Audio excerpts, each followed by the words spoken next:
भरे सदन में अनुराग ठाकुर ने लगाई राहुल गांधी और प्रियंका की क्लास। वंदे मातरम पर बोलते हुए अनुराग ठाकुर ने उड़ा दी कांग्रेस की धज्जियां। देखिए कैसे जैसे ही खड़े हुए अनुराग ठाकुर उड़ गए विपक्षी पार्टियों के चेहरे के रंग। वंदे मातरम हम राष्ट्र भक्तों के लिए एनर्जी है और कुछ लोगों को इससे एलर्जी है। अब एलर्जी वालों को तो हम कुछ कर नहीं सकते कि अंग्रेजों को तो वंदे भारत से दिक्कत थी, जिन्ना को वंदे भारत से दिक्कत थी। फिल्मी गीत नहीं है, ये लोरी नहीं है, ये राष्ट्र गीत है। वंदे मातरम राष्ट्र भक्तों के लिए, वंदे मातरम हम राष्ट्र भक्तों के लिए एनर्जी है और कुछ लोगों को इससे एलर्जी है। अब एलर्जी वालों को तो हम कुछ कर नहीं सकते, लेकिन 150वीं जयंती पर मैं इतना जरूर कहूंगा कि अंग्रेजों को तो वंदे भारत से दिक्कत थी, जिन्ना को वंदे भारत से दिक्कत थी। अंग्रेजों को वंदे मातरम से दिक्कत थी, अंग्रेजों को वंदे मातरम से दिक्कत थी, जिन्ना को वंदे मातरम से दिक्कत थी। जिन्ना के मुन्ना को भी वंदे मातरम से दिक्कत है। अध्यक्ष जी, मैं बड़ा स्पष्ट कह रहा हूं, इसमें आपको क्या सर, माणिकम टैगोर जी को क्यों ऐसा लगता है? मैंने इतने कहा कि जिन्ना को वंदे मातरम से दिक्कत थी, अंग्रेजों को वंदे मातरम से दिक्कत थी और जिन्ना के मुन्ना को भी वंदे मातरम से दिक्कत है। जिनमें वंदे मातरम सुनकर ऊर्जा का संचार नहीं होता, जिनमें वंदे मातरम सुनकर ऊर्जा का संचार नहीं होता, या तो वो कांग्रेसी हैं, कम्युनिस्ट हैं या लीगी सोच के समर्थक हैं। और मैं कहना चाहता हूं, कांग्रेस का समर्थक मुस्लिम लीग कर रही है, इंडियन मुस्लिम लीग कर रही कि नहीं कर रही है, और उसके समर्थन के बिना राहुल जी और प्रियंका जी शायद चुनकर भी नहीं आ पाते, इसलिए उनका समर्थन लेने की जरूरत पड़ रही है। माननीय अध्यक्ष जी, जिनको वंदे मातरम से दिक्कत है, मैं उनका इतना ही कहूंगा कि Vande Mataram is the most sacred mantra of our freedom. It is the war cry of our independence that no force on earth can silence. It is the lifeblood of our national strength and spirit. Vande Mataram is uncompromising, unsilenced and unshaken. These twin words, Vande Mataram, has no beginning, no end. They are eternal and immortal. अध्यक्ष महोदय, वंदे मातरम का जहां एक और हम आज 150वां साल मना रहे हैं, वहां कुछ लोगों के पास इस महापाप का प्रायश्चित करने का अवसर भी है, लेकिन रेडिकल कम्युनिज्म और लीगी मानसिकता के साथ जुड़े लोग शायद इस पर सुधार ना करें, क्योंकि वंदे मातरम को उन्होंने आधार बनाया था पॉलिटिक्स ऑफ अपीसमेंट का, तुष्टिकरण की राजनीति का। उस समय वोट बैंक की राजनीति उनको भविष्य में भी दिख रही थी और आज भी दिखती है। इसलिए बांटो और राज करो की नीति तो अंग्रेजों की थी, लेकिन इनकी नीति काटो, छांटो, विवाद खड़ा करो और फिर जड़ से ही खत्म कर दो। इन्होंने वंदे मातरम के साथ भी वैसा किया और देश के भी दो टुकड़े करने का काम नेहरू जी की सोच के कारण उस समय हुआ था। ये कहते हैं, सोनिया जी ने एक बार कहा कि नेहरू जी को बदनाम करने का काम करते हैं। मैं बड़ी गंभीरता से कहता हूं सर, हम लोग जवाहरलाल नेहरू जी को बदनाम नहीं कर रहे, मैं तो देश के सामने सच रख रहा हूं। हम तो देश के सामने सच रख रहे हैं साहब, और सच्चाई यही है कि जब वंदे मातरम को काट छाट दिया गया, तो अब ओमकार ठाकुर जी हो, पुलस्कर जी हो, उन्होंने कहा कि हम कटा छटा वंदे मातरम नहीं गाएंगे, हम पूरा का पूरा गाएंगे, जिसको विरोध करना है करें। केवल 2 संजों तक इन्होंने सीमित कर दिया, टुकड़ों में देश को बांट दिया।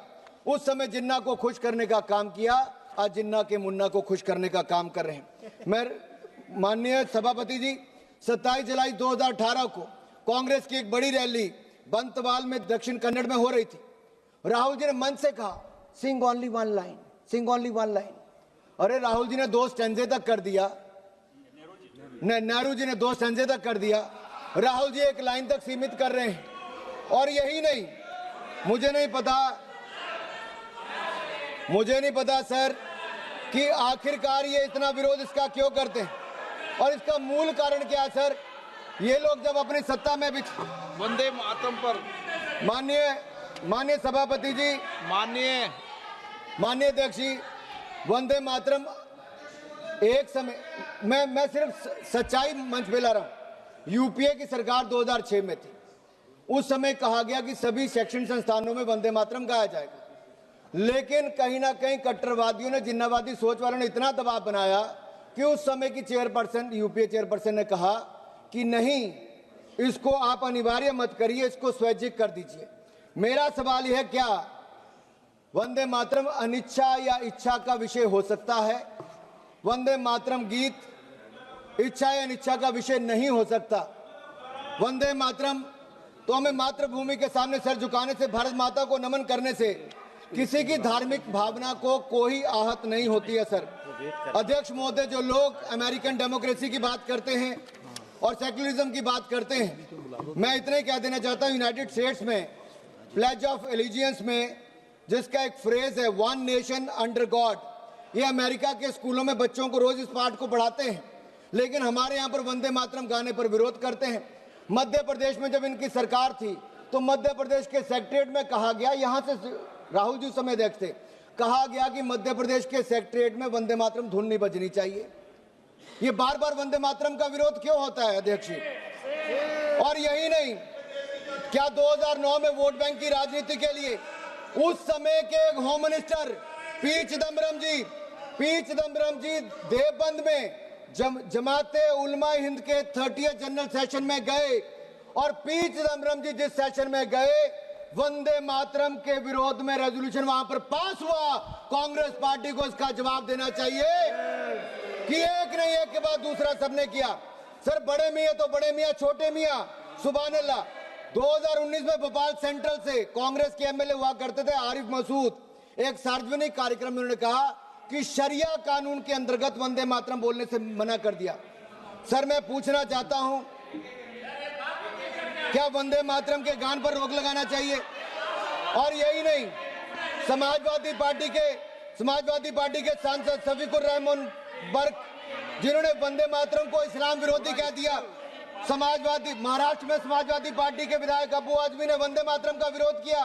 समाजवादी के एक विधायक रईस शेख भिवंडी से महाराष्ट्र में इसका विरोध करते हैं। समाजवादी पार्टी और कांग्रेस पार्टियों एक तरह से मिलकर वंदे मातरम का बार बार विरोध करते हैं। अखिलेश जी तो कह देते हैं बच्चों को अधिकार है कौन सा गाना सुनना है। सर, ये फिल्मी गीत नहीं है, ये लोरी नहीं है, ये राष्ट्रगीत है, ये राष्ट्रगीत है। अखिलेश जी, आप आर्मी स्कूल में पढ़े होंगे, लेकिन आपको इतना पता नहीं कि वंदे मातरम और फिल्मी गीत में अंतर है भाई।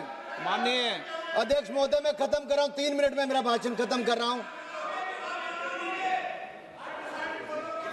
आज भारत धूमिल पड़ चुके अपने स्वर्णिम अतीत को तलाश भी रहा है और अपने भविष्य को गढ़ भी रहा है। भारत के पूर्व प्रधानमंत्री आदरणीय अटल बिहारी वाजपेयी जी ने कहा था 19 मार्च 1973 को, सर मैं अटल जी को कोट कर रहा हूं और ध्यान से सुनिएगा। अटल जी ने कहा था, आई कोट, वंदे मातरम इस्लाम का विरोधी नहीं है। क्या इस्लाम को मानने वाले जब नमाज पढ़ते हैं तो इस देश की धरती पर, इस देश की पाक जमीन पर सिर नहीं टेकते, माथा नहीं झुकाते? ऐसे मुद्दों पर किसी को भी असहमत होने की इजाजत नहीं दी जा सकती। कल वो कहेंगे कि तिरंगा झंडा है, मगर हम तिरंगे के आगे झुकेंगे नहीं, क्योंकि हम अल्लाह के आगे झुकते हैं, तिरंगे के आगे झुकेंगे नहीं। हिंदुस्तान में रहने वालों को, हर आदमी को तिरंगे के सामने झुकना होगा, तिरंगे के सामने झुकना होगा।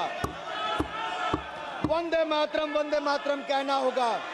वंदे मातरम भारत के राष्ट्रवाद का महामंत्र है। जब जब हम इस मंत्र को भूले हैं, हम कमजोर हुए। आजादी के अमृत महोत्सव में प्रधानमंत्री मोदी जी ने केवल एक परिवार नहीं, जितने लोग आजादी के साथ जुड़े थे, स्वतंत्रता संग्राम के साथ जुड़े थे, प्रधानमंत्री नरेंद्र मोदी जी ने उनके बारे में गांव-गांव में बताया। यही नहीं सर, ये लोग कहां से याद करेंगे वंदे मातरम को? इनकी सरकारों के समय तो यासीन मलिक को बिरयानी परोसी जाती थी प्रधानमंत्री के घर पे, उसी यासीन मलिक को पाकिस्तान भेजा जाता था। अरे बाटला हाउस कांड के आतंकवादियों के घर जाकर सोनिया गांधी जी रोती थी। मैं यही नहीं, अध्यक्ष जी, मेरा एक आखिरी बात करके मैं अपनी बात को समाप्त कर रहा हूं।